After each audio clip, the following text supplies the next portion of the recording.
mbrëma, ky është edicioni qendror I lajmeve këtu në Radio Televizionin Ora News, titujt kryesor. Gjermania nuk ka shtatë pritshmëri nga Shqipëria, takimi Rama-Merkel, vettingu I vetmi kusht për integrimin. Presidenti Nishani kritika qeverisë në ditën e pavarësisë, në pritjen që shtroi, kreu I shtetit tha se qeveria duhet ta lirojë vendin nga kanabisi. Pas aksidentit në zonën e Lungomares vendoset sinjalistika e duhur, por përfaqësuesit e firmës thonë se nuk janë fajtor. Qeveria shqiptare mund të lobojë pranë shtetit italian për ligjin e ri të call center. Një nga supermarketet italian paralajmëron se 25.000 punonjës mund të dalin në rrugë. Të shtëna në Universitetin Shtetëror të Ohio's shkaktojnë 9 të plagosur, policia vret agresorin në kërkim edhe një tjetër.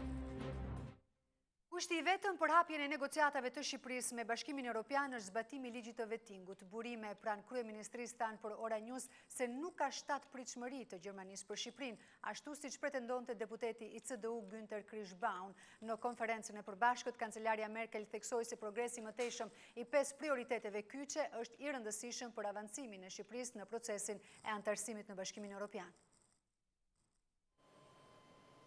Në takimin me kryeministrin Rama, kancelarja gjermane Angela Merkel konfirmoi gatishmërinë e Gjermanisë për mbështetjen e rekomandimit të Komisionit Evropian për fillimin e bisedimeve për antarësim me Shqipërinë, sapo të jetë zbatuar ligji I vettingut. Burime pranë kryeministrisë thanë për Ora News se nuk ka shtatë pritshmëri të Gjermanisë për Shqipërinë, siç tha dhe deputeti I CDU-s Günther Krischbaum, por ka vetëm një kusht, që është ligji I vettingut. Sipas këtyre burimeve, Këshilli pritet I kërkojë Komisionit raportim për ecurinë e zbatimit të vettingut, si dhe pritet të nxjisë Komisionin që të përfshihet në një proces të strukturuar me Shqipërinë për të mundësuar një përgatitje sa më të mirë në lidhje me detyrimet që mburojnë nga procesi I negocimit. Gjermania pret nga Shqipëria një progres të mëtejshëm në 5 prioritetet kyçe, si të rëndësishme për avancimin e procesit të antarësimit në Bashkimin Evropian.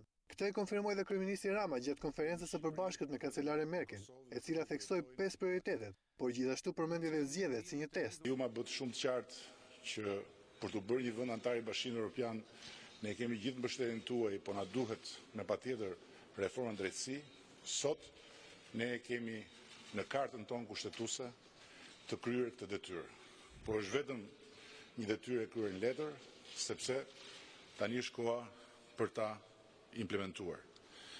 Dhe jemi shumë mirë kuptues, Shqipëria e mirë kupton dhe mbështet kushtin e Komisionit Evropian që shoqëron rekomandimin pozitiv për çeljen e negociatave që të fillojmë zbatimin e ligjit vettingut për gjykatësit dhe për prokurorët. Komisioni Evropian ka përmendur 5 prioritete dhe këtu bën pjesë zbatimi I qëndrueshëm I kësaj reforme të drejtësisë, lufta kundër krimit të organizuar dhe kundër korrupsionit. Këto janë hapa të përhershme që duhen kryer. Duke patur parasysh edhe zgjedhjet që ka, Shqipëria do të vihet në kontakte me OSBE-n. Kancelarja gjermane përgëzoi qeverinë shqiptare për reformat e ndërmarra deri tani, ndërsa kryeministri Rama nënvizoi se qeveria mbetet e përkushtuar për të përmbushur detyrimet e saj në lidhje me integrimin evropian. Për ministrin e jashtëm Ditmir Bushati, takimi në Berlin mes kancelares Angela Merkel dhe kryeministrit Edi Rama konfirmoi progresin e qëndësishëm që ka bërë vendi ynë në rrugën e vështirë të reformave demokratizuese dhe procesit të antarësimit në Bashkimin Evropian.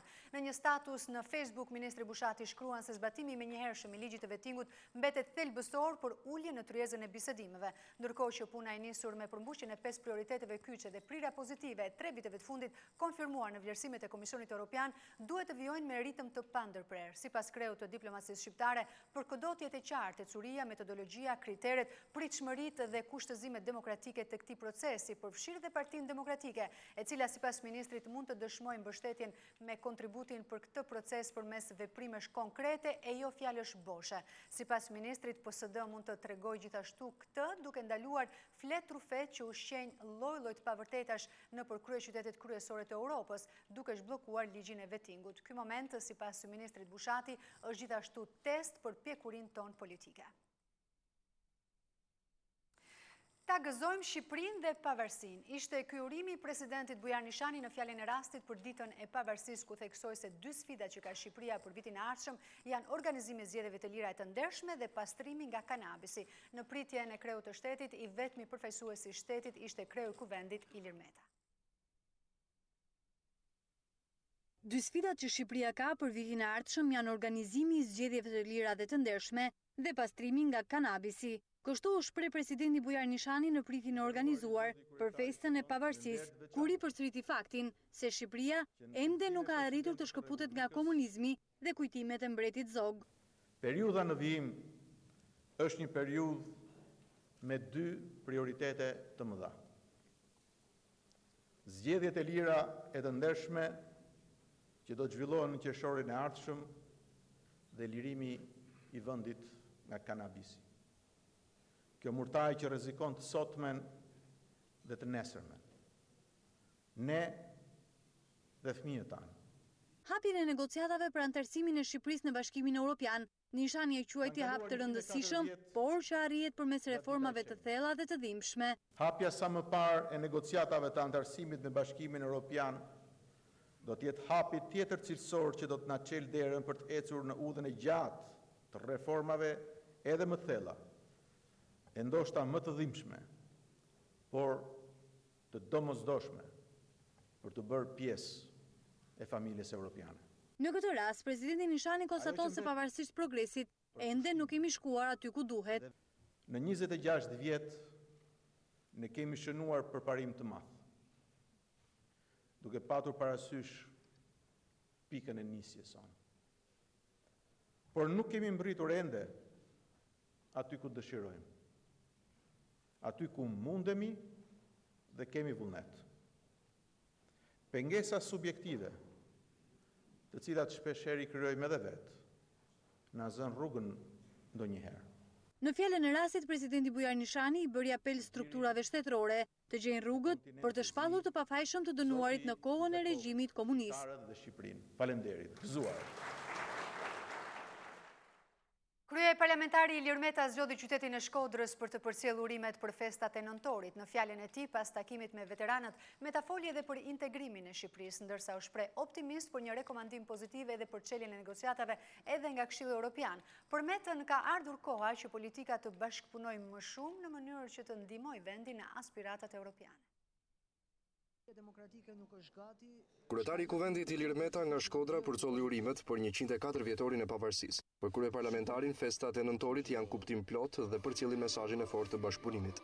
Festa mjaft të rëndësishme në historinë e vendit tonë, por edhe mjaft kuptim plote për të ardhmen evropiane të vendit tonë. Duke folur për integrimin e vendit, Meta u shpreh optimist se ashtu si kundër Komisioni Evropian, edhe vendet anëtare do të votojnë pro hapjes së negociatave në dhjetor. Komisioni Evropian ka bërë një rekomandim pozitiv, i cili është zyrtar, dhe ne shpresojmë dhe besojmë që Këshilli i vendeve anëtare në dhjetor do ta mbështesë këtë rekomandim pozitiv. Natyrisht që kemi të bëjmë me një proces dhe procesi do të varet shumë edhe nga ne, dhe natyrisht që do të varet shumë edhe nga rëndësia vazhdimit të bashkëpunimit dhe dialogut politik në vend. Për numrin 1 të kuvendit, kultura konfliktuale e politikës shpesh reflektohet edhe në cilësinë e reformave, ndaj apeloi për më shumë frymë bashkëpunuese. Çështja kryesore që ne kemi, e cila shpesh cënon edhe cilësinë dhe qëndrueshmërinë e reformave, është problemi i kulturës politike. Pra kemi nevojë për të patur një kulturë politike më dialoguese, më bashkëpunuese. Deklaratat e kryeparlamentarit Meta u bën pas një takimi që pati me veteranët e Shkodrës. Që kanë qytetarë tanë që kërkojnë.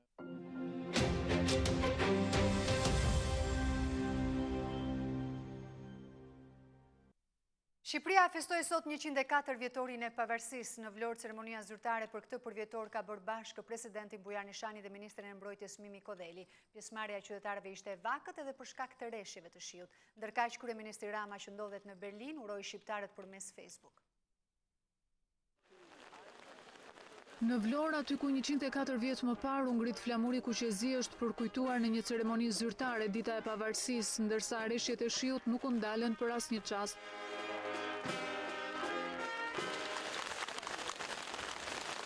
Presidenti Bujar Nishani dhe ministrja Mimi Kodeli pas përplasjeve në distancë për buxhetin e mbrojtjes janë bërë bashkë në sheshin e flamurit për të uruar 104 vjetorin e pavarësisë. Pas ceremonisë ngritjes së flamurit, Nishani, Kodeli dhe zyrtar të tjerë të lartë zhvilluan homazhe dhe vendosën kurora me lule në varrin e Ismail Qemalit, por urimin presidenti Nishani zgjodhi t'u përcillte shqiptarëve nëpërmjet Facebookut. Gëzuar festën e flamurit, ndërpërjet luftëtarëve dhe dëshmorëve të këtij procesi që bëri të mundur kalimin e shqiptarëve drejt modernitetit, kthimin e tyre në shtëpi, në gjirin e kontinentit që i përkasim që kur zëfilli jeta, kthimin në familjen europiane. Edhe kryeministri Edi Rama uroi ditën e pavarësisë nëpërmjet një postimi në Facebook. Mirënjohje për jetë Ismail Qemalit dhe të gjithë hetërve themelues të shtetit shqiptar. Rroft Shqipëria dhe rrofshin shqiptarët kudo ku jetojnë. Dita e pavarësisë është përkujtuar me festime dhe aktivitete të shumta në të gjithë botën kudo ku jetojnë shqiptarë. Ashtu si në 25 vitet e shkuara, e djatha dhe e majta edhe në këtë 28 nëntor festuan të ndara. Partia Demokratike zhvilloi homazhe në varrezat e dëshmorëve me rastin e 104 vjetorit të pavarësisë, ndërsa kryetari Lulzim Basha tha se nderimi i sakrificës së dëshmorëve bëhet duke u bashkuar për një Shqipëri ku shqiptarët të mos largohen nga vendi.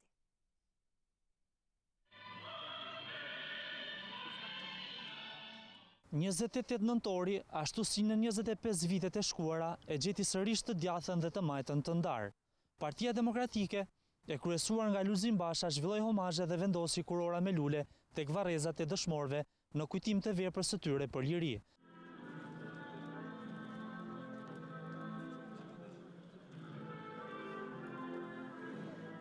Kryetari i Partisë Demokratike Lulzim Basha, ish kryeministri Sali Berisha, deputet, përfaqësues të Këshillit Bashkiak dhe qindra qytetarë zhvilluan homazhe tek varrezat e dëshmorëve, ndërsa nderuan të rënët e luftës për pavarësi. Basha uroi qytetarët, ndërsa theksoi se sakrifica e dëshmorëve nderohet duke u bashkuar për një Shqipëri ku shqiptarët sipas tij kthehen dhe nuk largohen. Dua t'ju uroj të gjithë shqiptarëve kudo që janë, të gjithë bashkëdhetarëve gëzuar 28 nëntorin. Ta nderojmë sakrificën e dëshmorëve të kombit, duke u bërë bashkë, duke u bashkuar për ta bërë Shqipërinë një vend ku kthehen dhe jo largohen shqiptarët. Zoti e bekoft Shqipërinë, Zoti e bekoft kombin shqiptar. Partia Demokratike zhvilloi homazhe dhe pranë bustit Ismail Qemalit. Bëj thirrje bashkëdhetarëve tanë, kudo që ndodhen, të bashkohemi për të realizuar një Shqipëri të ëndrave, shpresave dhe mundësive për gjithë.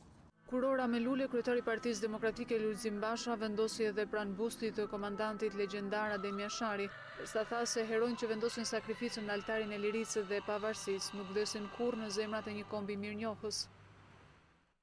Bashkia e Tiranës përmes një ceremonie ka kremtuar 104 vjetorin e pavarësisë së vendit. Nga banda e qytetit që debutoi himnin kombëtar si dhe spektakli i tullumbaceve ishte atmosfera e krijuar në këtë ditë të rëndësishme. Qendra e Tiranës është një kantier ndërtimi, por kjo nuk e ka penguar as pak ceremoninë e ngritjes së flamurit dhe spektaklin e tullumbaceve.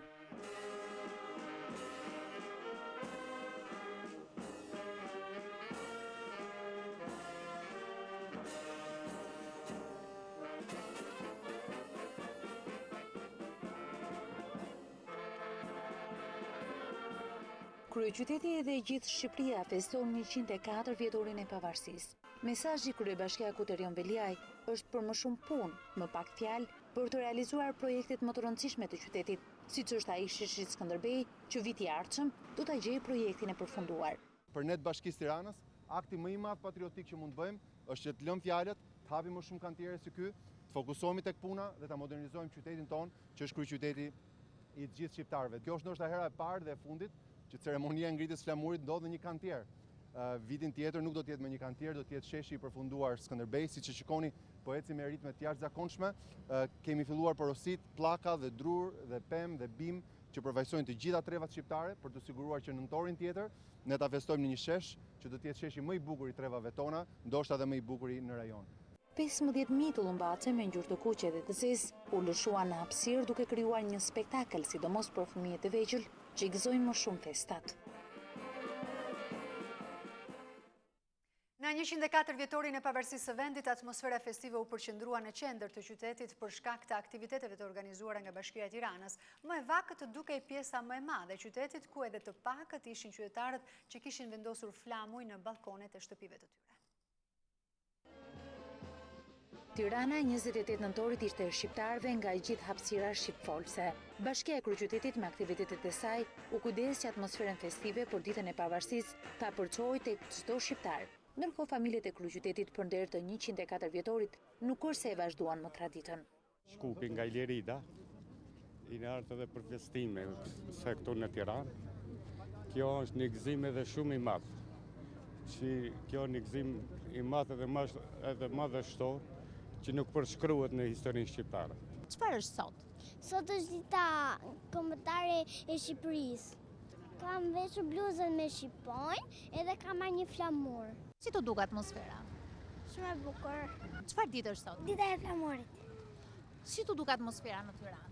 Mirë. Në familjen Mardodaj në Tiranë është bërë tashmë traditë që më i vogël i shtëpisë Franco të kujdeset për momentet më prekse të festës së flamurit dhe pavarësisë. Franco, si duket flamuri tani këtu në balkon? Flamuri duket shumë bukur. Në këto momente festive, Prenk Mardodaj ka një sugjerim për politikën e cila vijon të jetë ndarë në datat 28 dhe 29 nëntor. Populli shqiptar ta festojnë një datë të gjithë. Por shembullin e familjes Mardodaj nuk e kanë ndjekur shumë familje të Tiranës, ndoshta për mungesë të nismave të shumta që vitet e kaluara nuk kanë munguar, ku ishin të angazhuara politika dhe shoqëria civile. Ky përvjetori festës së flamurit e pret kryeqytetit shqiptar me shumë pak flamuj që valviten nëpër shtëpi. Jo vetëm Shqipëria, por edhe qytetet të mëdha të Europës e mëtej janë mbuluar me ngjyrat kuqezi si dhe me simbolet kombëtare. Një kolazh imazhesh i prezantuar nga Ministria e Jashtme sjell atmosferën festive të shqiptarëve jashtë vendit. Ngjyrat kuqezi kanë pushtuar hapësirën shqiptare dhe qytetet europiane ato botërore, kudo ku ka shqiptar. Autoritetet kosovare kanë kryer homazhe në varrezat e dëshmorëve, ndërsa nuk kanë munguar edhe mesazhet e urimit nga politika. Edhe në Preshev është shpalosur flamuri kuqezi si shenjë simbole pavarësisë. Simbolet kombëtare janë shpalosur nga shqiptarët që jetojnë jashtë vendit. Nuk kanë munguar edhe pritjet e ambasadave në ditën e flamurit. Këngët dhe vallet kanë ndezur atmosferën e festave mes shqiptarëve. Ligji i ri për call center i ndërmarrë nga qeveria italiane pritet të shtojë me 25.000 numrin e të papunëve në vend, por një ndërhyrje e qeverisë shqiptare për të lëbuar pranë autoriteteve italiane mund të shpëtojë këtë biznes. Një nga sipërmarrësit e këtij biznesi për Ora News shprehet i shqetësuar se shumë biznese të tilla do të shkojnë drejt mbylljes. 25.000 të rinj të punësuar pranë 847 kompanive call center rrezikojnë të dalin në rrugë pas miratimit të ligjit të ri për këto sipërmarrje nga qeveria italiane. Ky shqetësim shprehet nga sipërmarrësit, sipas të cilëve operatorët me kushtet e reja duhet të tregojnë vendin e origjinës, por kjo shton mosbesueshmërinë te klienti për zbatim të kontratës së nënshkruar me një vend që nuk është antar i Bashkimit Evropian. Kur merë një klienti do prezentohet me emrin, bjemërin edhe do tregohet edhe vendin e origjinës. Që një klienti arrit të bëjë një kontratë me një telefonata që merr edhe nga një shqiptar në Shqipëri, është pak e vështirë të krijohet besimi. Kur është një vend i jashtë komunitetit evropian, absolutisht një klienti po mendoj kush më garanton mua ligjirisht. Sipas këtyre sipërmarrësve, qeveria shqiptare duhet të kishte negociuar më parë me qeverinë italiane në mënyrë që të mos goditet ky sektor. Nuk po them që të gjitha do mbyllen absolutisht, por do ketë pasoja negative. Janë 5 muaj që po diskutohet. Qeveria shqiptare mund të kishte gjetur një kompromis me qeveria italiane. Kompanitë e qendrave telefonike në Shqipëri sipas drejtorisë së përgjithshme të tatimeve janë sektori me numrin më të madh të punësuarve, që aktualisht kap shifrën e 25.000 dhe fati i tyre sot mbetet i paqartë. Ndryshimet e ligjit u votuan më 24 nëntor nga Dhoma e Deputetëve dhe në 6 dhjetor do të kalojnë në Senatin italian. 48 orë pas aksidentit të rëndë në Vlorë ku humbi jetën 17 vjeçari Kristi Panajoti, në vendin e ngjarjes është vendosur sinjalistika rrugore. Pavarësisht aksidentit, puna për ndërtimin e lungomares vijon, ndërsa përfaqësuesit e firmës zbatuese kanë mohuar fajsinë. U desh të ndodhte një aksident tragjik që kompania e cila po kryen punimet për ndërtimin e lungomares në Vlorë të vendosë sinjalistikën orientuese. Në vendin e ngjarjes është vendosur sinjalistika e dallueshme dhe është kryer rrethimi i vendit ku po punohet për shëtitoren bregdetare. Mbrëmjen e së dielës, Blut e Vlorës kanë vënë në pranga 2 prej përfaqësuesve të firmës zbatuese të projektit, të cilët kanë deklaruar se nuk janë fajtor për atë që ka ndodhur, ndërsa kanë kërkuar që seanca e marrjes në pyetje të kryhet në praninë e avokatëve. Por pavarësisht aksidentit tragjik ku një 17 vjeçar humbi jetën, punimet ende vazhdojnë. Si shkaktari i aksidentit është konsideruar edhe drejtuesi i mjetit, mbi të cili rëndon akuza e shkeljes së rregullave të qarkullimit rrugor. Petro Beja, drejtuesi 21 vjeçar i automjetit, nuk ka dhënë ende versionin e tij mbi ngjarjen, pasi nuk ka qenë në gjendje shëndetësore të përshtatshme për të dëshmuar. Ai gjendet aktualisht në ambientet e Spitalit Rajonal të Vlorës, në mbikëqyrjen policore. Nga ana tjetër, burime nga Drejtoria e Policisë Rrugore sqarojnë se viktima dhe shoferi kanë qenë duke udhëtuar pa rripin e sigurimit, çka mund t'i kishte shpëtuar jetën Kristi Panajotit.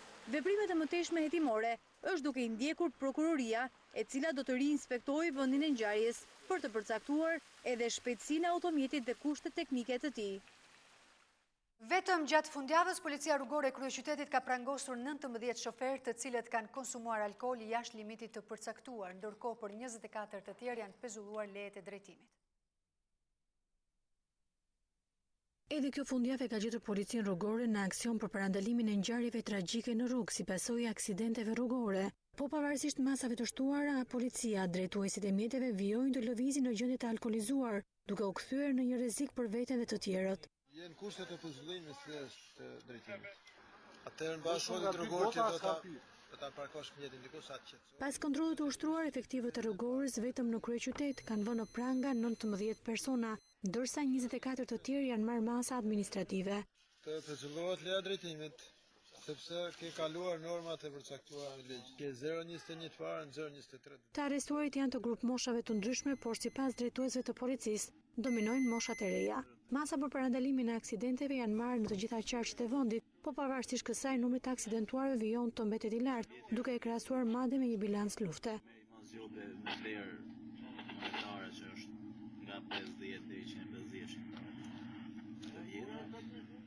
Specialistët thonë se shkaqet e tyre janë të shumta, ndërsa në 90% të rasteve të aksidenteve me makinë viktimat nuk kanë të fiksuar rripin e sigurimit. Sekuestrohet një sasi e konsiderueshme droge në 2 prej pikave doganore më të rëndësishme në vend. Në portin e Durrësit janë gjetur 700 kg kanabis, e cila kishte si destinacion veriu në Italis, ndërsa në Kapshtic janë sekuestruar 10 kg kanabis sativa e fshehur në shishe plastike.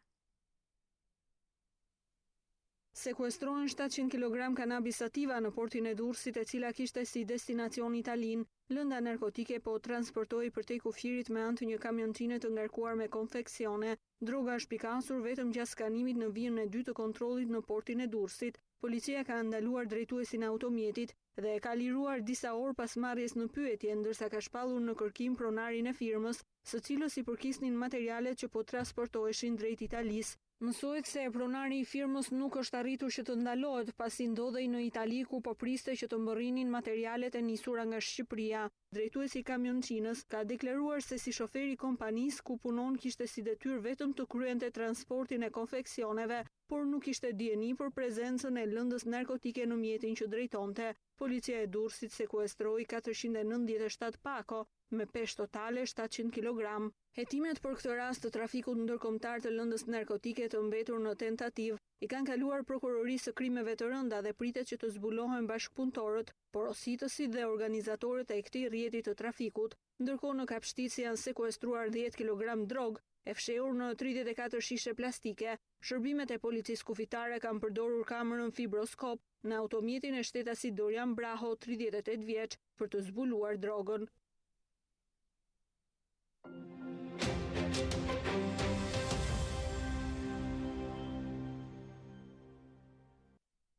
Të persona kanë mbetur të plagosur dhe janë dërguar në spital, 2 prej të cilëve në gjendje serioze pasi një agresor i armatosur hapi zjarr në Universitetin Shtetëror të Ohajos. Mediat konfirmojnë se policia ka ekzekutuar edhe agresorin ndërsa flitet për një tjetër agresor të dytë që ndodhet në Arati. Burime mjekësore thanë se të plagosurit kishin plag armësh zjarri dhe armësh të ftohta. Megjithëse policia e shpalli zonën e ngjarjes të sigurt, aty ka ende pranit madhe policore dhe forcash speciale.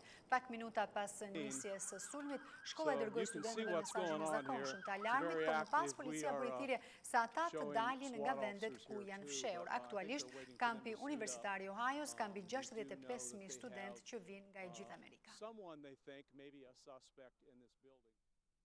Giganti britanik BBC ka publikuar një video të filmuar në një nga burgjet e Turqisë dhe ku dallohen 3 persona të cilët duket se janë dhunuar nga autoritetet. Gjatë një interviste të dhënë, avokatja e njërit prej të arrestuarve është shprehur se në vendet ku po mbahen të burgosurit ka patur tortura nga më të ndryshmet. Ajo shton gjithashtu se të arrestuarit nuk lejohen të flasin në mënyrë private me avokatët e tyre. Pas akuzave të vazhdueshme nga ana e zyrtarëve perëndimor të cilët kritikonin Turqinë për mënyrën e trajtimit në burgje të ushtarëve që morën pjesë në tentativën e dështuar të grushtit të shtetit, në mediat ndërkombëtare është publikuar ky filmim në të cilin shfaqen 3 të burgosur, të cilëve u dallohen qartësisht shenjat e gjakut dhe plagëve që kanë marrë si pasojë dhunës. Rrjeti britanik BBC ka zhvilluar një intervistë me avokaten e një prej të burgosurve që quhet Selken Bahun, e cila thotë se personat që janë arrestuar pas 15 korrikut me akuzën e pjesëmarrjes në grushtin e shtetit janë torturuar në mënyra nga më të ndryshmet.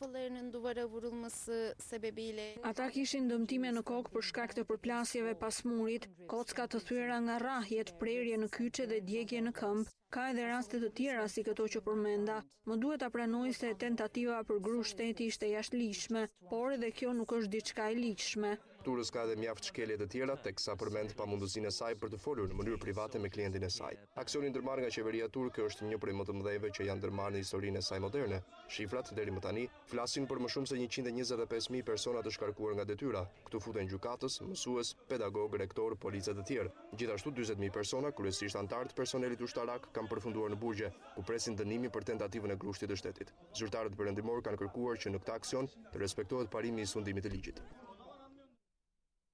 Muzeu Historik Kombëtar në bashkëpunim me Qendrën Mbarkombëtare të Koleksionistëve Shqiptar hapë një ekspozitë për 104 vjetorin e pavarësisë. Në hollin qendror të muzeut janë ekspozuar pena me të cilën u firmos akti i pavarësisë dhe materiale të shumta etnografike. 104 vjetori i shpalljes së pavarësisë u celebrua në Muzeun Historik Kombëtar me një ekspozitë me materiale të kohës.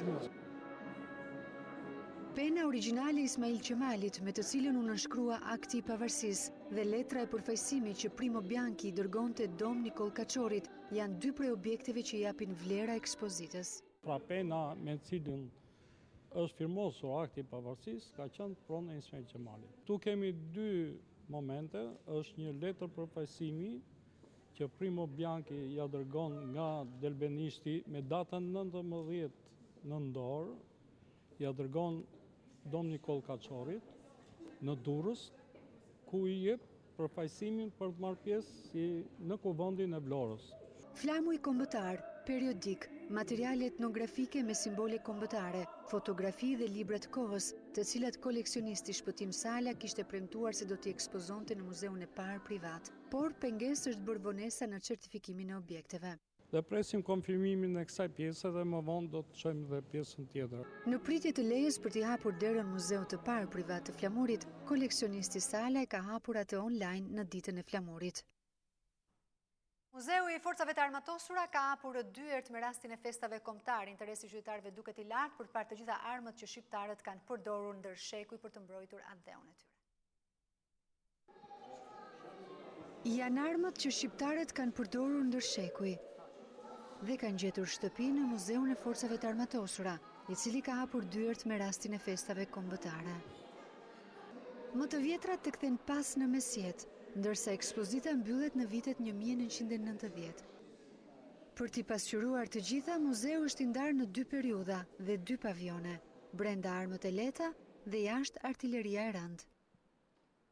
Brenda Muzeut të Forcave të Armatosura janë të vendosura armët e lehta, teknika, fakte dhe dokumenta të ndryshme, kurse në pjesën e jashtme, siç edhe e keni parë, janë vendosur teknika dhe armatimi i rëndë. Vendosja brenda një zone ushtarake rrit interesin e vizitorëve në këtë ditë të hapura, edhe pse atë mund ta vizitosh çdo ditë. Mes vizitorëve gjen prej atyre që u ngjallën kujtime. Shërbimi ushtarak atëherë ishte art dhe kulturë më vete, sepse bashkohesh i gjithë populli. Por ka edhe të tjerë që din pak për të shkuarën dhe impresionohen kur shohin diçka të tillë. Impresioni është shumë i madh sepse mëson për armët që ka pas Shqipëria ndër vite, historia, gjitha një impresion shumë i veçantë. Në muze janë ekspozuar mbi 3600 objekte, të cilat tregojnë historinë e forcave të armatosura në më shumë se një shekull jetë.